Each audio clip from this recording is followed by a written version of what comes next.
Ilan? Ilang taon? 19. 19, grabe. Sige, okay lang. Ito may ano, may... Ano yan? Lipton? Oh, pwede. Hi guys. So today's video. So today's video, ha? Pang content.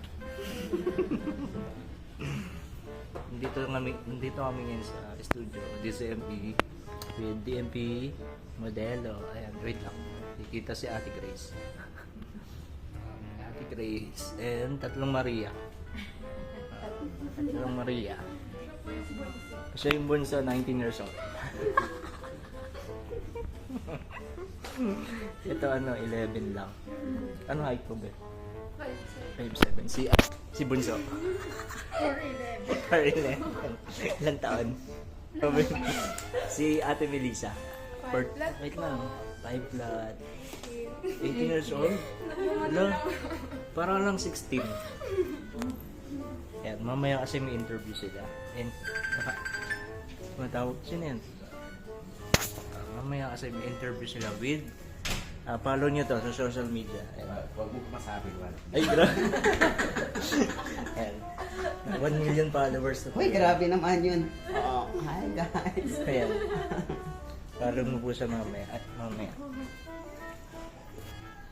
Nasa espasyo yung nila, interview. 30 minutes na lang. So, kumakain muna sila dyan pag may time.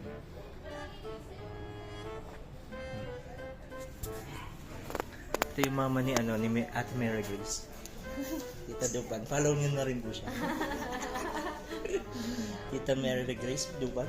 Ay, Baby Dupan. Baby Dupan. Baby Dupan. Seryoso naman ni Ate Grace. Kaya mamaya na, let's go.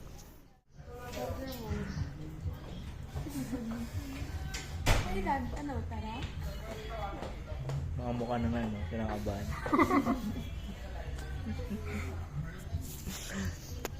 Nakabahan din ako. Sali rin siya. Parang pasasayawin ako dun, mama. Wow. Nakikita yung bagong talent.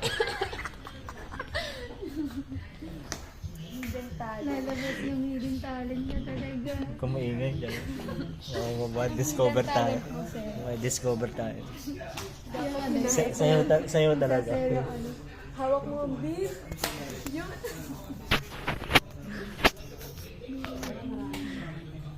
Talent ko talaga yun sumayaw. Hindi ko na ba napay. Sabay nga siya. Oo, tuwa ako. Laban ka. Parang mandala mo lang tayo ng interview. Bato-bato na lang tayo.